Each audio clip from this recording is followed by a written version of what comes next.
नमस्कार, आपके साथ मैं हूं दिनेश गौतम और आज हम यहाँ स्टूडियो में जिन लोगों के साथ बैठे हैं उनका मानना है अब दिल्ली दूर नहीं। वो क्यों ऐसा मानते हैं और अब दिल्ली दूर नहीं एक्चुअली दर्शकों को अपने कितने पास ला सकती है, इस बारे में हम चर्चा करेंगे। अब दिल्ली दूर नहीं जो कि जल्द ही सिनेमाघरों में दस्तक देने वाली है 12 तारीख को मई में। उससे पहले इसका जो क्रू है, इससे जुड़े हुए जो लोग हैं, कितने आशान्वित हैं इस फिल्म को लेकर, क्या है ये फिल्म और आम लोग इससे क्यों खुद को जुड़ा हुआ पाएंगे, इस पर हम चर्चा करेंगे। मैं इंट्रोड्यूस कराता हूं सबसे पहले ए.के. मिश्रा जी से आपका तारुफ कराता हूं। ए.के. मिश्रा जो हैं ये सक्सेस गुरु के नाम से जाने जाते हैं क्योंकि 5000 से ज्यादा बच्चों को जो एस्पायर कर रहे थे IAS, IRS, IPS बनना, उन्होंने उनको राह दिखाई और वो आखिरकार कामयाब हुए। तो चाणक्य से जुड़े हुए हैं, क्या इस फिल्म को प्रेजेंट करते हुए उनके दिमाग में क्या है, उनसे हम समझेंगे। इमरान जो कि इस फिल्म में लीड रोल निभा रहे हैं, उस किरदार को जी रहे हैं जिसने आखिरकार दुनिया में सबसे टफ एग्जाम्स में से एक इस एग्जाम को क्रैक किया। हमारे साथ श्रुति सोढ़ी भी हैं जो कि इस फिल्म की लीड किरदार हैं। उनको इस फिल्म में बांधने जोड़ने वाली क्या बात लगी वो हम उनसे समझेंगे। लेकिन सबसे पहले मैं इमरान आपसे समझना चाहता हूँ, ये दिल्ली दूर नहीं लग रहा है आपको?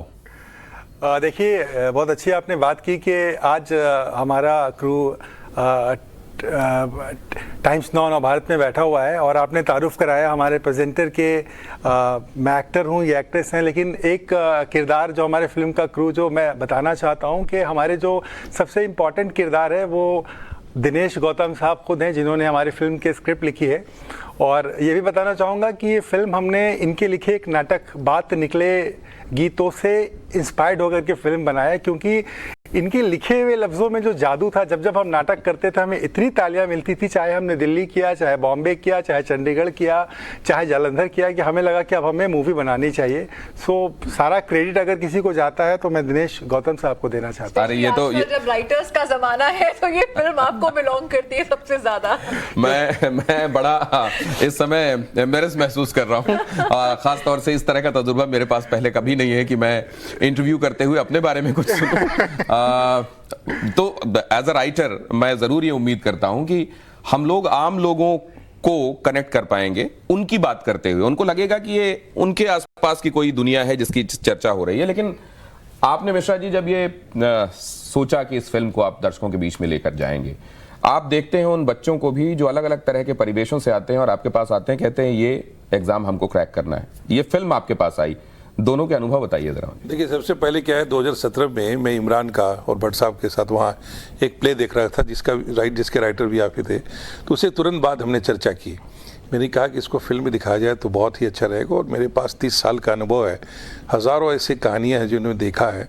तो खुशी ये हुई कि वही चीज़ें जो प्रैक्टिकल लाइफ में हम कर रहे हैं वही उसी से रिलेटेड स्टोरी दिखाई दिया। तो हमने इमरान से बड़ी उस मामले में बात करी और इमरान ने जो है समय समय पर मुझसे स्टूडेंट से ऑफिसर से मिलकर समझने की कोशिश की। और एज एन एक्टर जो फील करना चाहिए, that is the best part of him, कि really worked very hard on that. मैं एक बात ये जानना चाहता हूँ कि आपके स्टूडेंट्स को जब ये पता चल रहा है कि इस तरह की कोई फिल्म जो कि उनकी जिंदगी को समेटे हुए है और पर्दे पर आ रही है, वो इस बारे में बहुत एक्साइटेड हैं, वेरी एक्साइटेड। जहाँ भी हमने मैसेज दिया, अभी ये बहुत बड़ी संख्या में लोग रिस्पॉन्ड कर रहे हैं कि जो रियल लाइफ स्टोरी इसमें दी गई है।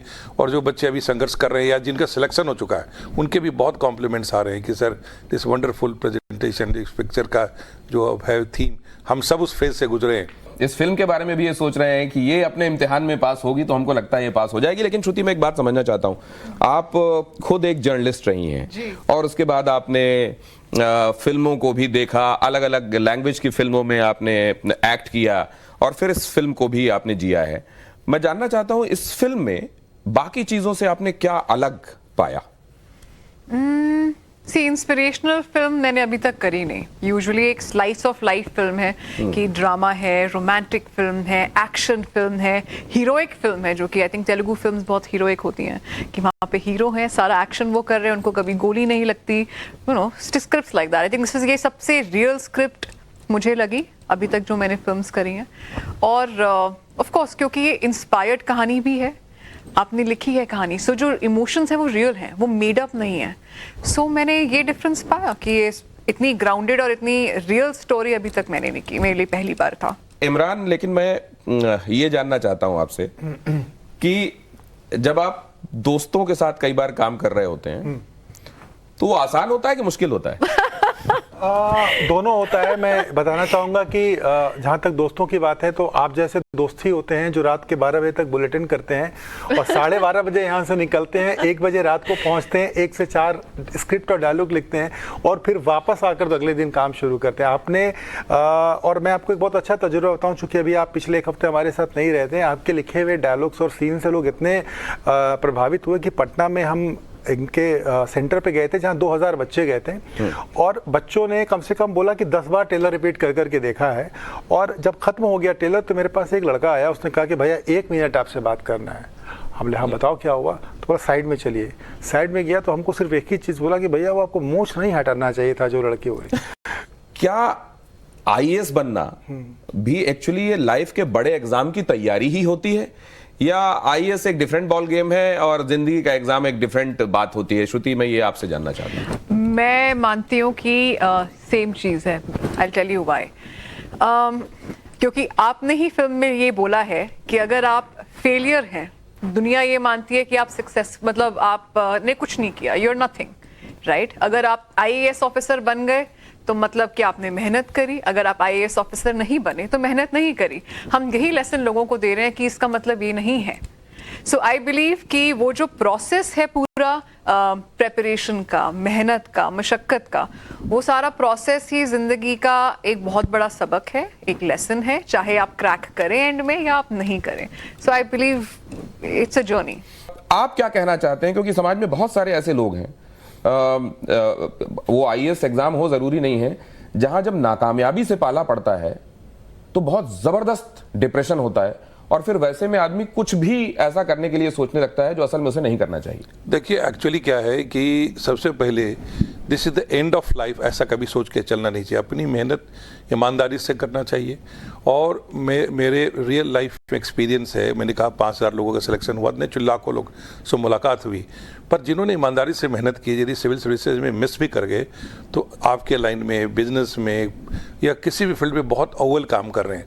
इसलिए अपनी एक्सेलेंस पे ध्यान देना चाहिए, मेहनत करना चाहिए, लेकिन ऐसा नहीं कि आप अपने को बना लें कि अब ज़िंदगी। बहुत सारे बच्चे इस तरह के चीज़ में खो जाते हैं कि अपनी ज़िंदगी में दुआने को संभाल नहीं पाते हैं। तो मैं उनको हंस के माध्यम से मैसेज देना चाहूँगा कि आप ईमानदारी सिंसियरली मेहनत कीजिए, लेकिन इसको द एंड ऑफ लाइफ मत समझिए। मैं ये जानना चाहता हूँ, आईएएस में जैसे अटेम्प्ट्स के बारे में लिमिटेशन होती है इमरान, आप उस लीग से नहीं है जिनके पास 1, 2, 3, 4, 5, 10, 15, 20, 25 फिल्में हों। आपको भी लाइफ में मार्क छोड़ने के लिए वो एक फिल्म, आपके लिए भी आईएएस जैसा ही था क्या? आईएएस से कहीं ज़्यादा मुश्किल है, क्योंकि आपके में काबिलियत है तो आप एग्ज़ाम लिखेंगे और आप आईएएस बन जाएंगे। मगर मैं जिस इंडस्ट्री में आने की सोच रहा हूँ या मैं कर रहा हूँ, वैसा कोई एग्ज़ाम होता ही नहीं है कि आपने लिखा और आज उस डायरेक्टर के साथ आप काम कर रहे हैं, आप उस डायरेक्टर के साथ काम। आपके लिए मैं एक शेर कहना चाहूँगा कि वो एक शेर है कि हमसे पूछो कितना लहू मांगती है गज़ल, हमसे पूछो कितना लहू मांगती है गज़ल, लोग समझते हैं धंधा बड़े आराम का है। श्रुति, ये इस दौरान कभी आपको ये भी लगा कि फिल्म में सब चीजें सही जा रही हैं या कहीं कुछ प्रॉब्लम है क्या? कहीं लगा आपको ऐसा? फिल्म मेकिंग क्योंकि ये इस तरीके की चीजों से भरी हुई होती है। ये आप मुझसे अभी पूछना, ये पहले पूछना चाह रहे होंगे बहुत सालों से, I am sure. See, film एक ऐसी चीज है, पहले स्क्रिप्ट रेडी होती है जो आपने लिखी, फिर उसके बाद उसमें जो टेक्निकल पार्ट आता है वो आता है, परफॉर्मेंस आती है। तो जब वो सिनेमा तक पहुंचती है बड़े स्क्रीन पर, वो दिखती बहुत अलग है। बहुत बार ऐसे होता है कि एक्टर्स एक्टिंग करते हुए उन्हें लगे कि ये सीन हमने ऐसे किया था, मजा नहीं आ रहा, लेकिन जब वो ऑन स्क्रीन दिखता है तो वो बहुत ही एक मजेदार लगता है। सो मैं सेट पे तो कुछ ना कुछ चलता रहता है, आप परफॉर्म करते हो, लेकिन एंड रिजल्ट स्क्रीन पर दिखेगा। सो आई डोंट थिंक मैं कभी भी ऐसे कुछ प्रिडिक्ट भी कर पाऊंगी कि क्या गड़बड़ है कि नहीं है। शायद ये गीता में जो बात कही गई है कि कर्मण्येवाधिकारस्ते मा फलेषु कदाचन, ये इसीलिए कही गई है, वरना ईश्वर भी ये कह सकते थे कि तुम जब बहुत मेहनत करोगे तो निश्चित हो सकते हो, इस बारे में आश्वस्त हो सकते हो कि तुमको रिजल्ट मिलेगा ही।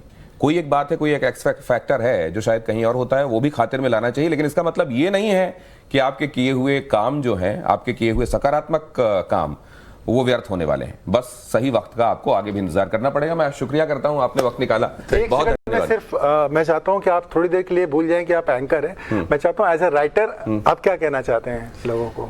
एज अ राइटर जब आप लिखते हैं कुछ तो, और ख़ास तौर से अगर आपकी कोशिश ये है कि अपनी ज़िंदगी में और अपने आसपास घटे हुए लोगों, आपके जो लोग देखते हैं आप, उनकी ज़िंदगी में जो आपने घटते हुए देखा है उसको एज इट इज़ आप उतारने की कोशिश करें।